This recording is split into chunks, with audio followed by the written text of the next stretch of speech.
Balkan giyimleri, türküleri hem oyunları halklar arası festivali gubernatorun hem Rumeli Akademiya Assotsiasyasının hatırından geçirildi.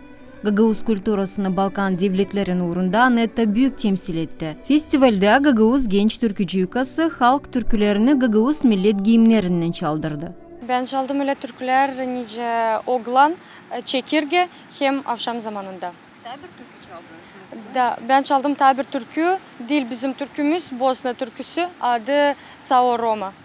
Çaldım o türküyü çünkü gelemedi başka devletlerden insanlar, onuştan paylaştırdık bir iki türküleri çaldık.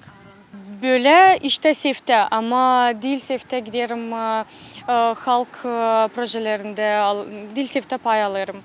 Daha gittim Akademi Rumeli'ye. Her yıl gittim Çanakkale'ye. Orada oynadım Gagauz oyunları. Akademi Rumeli'de de çaldım Gagauz türkülerini genel. Halklar arası oluşunda Anetta büyük sifte pay almıyor. Bu festivalde ben gösterdim bizim halkımızı. Çok memnunum. Hani ben çıktım, hani bizi gördüler, bizi bilirler. Daha çok insanlar bizi bilir. Daha bu festival bana verdi tanışmak başka insanlarla. Onların kültürasından, onların müzikasından, türkülerinden, oyunlarından hem halk grubalarından.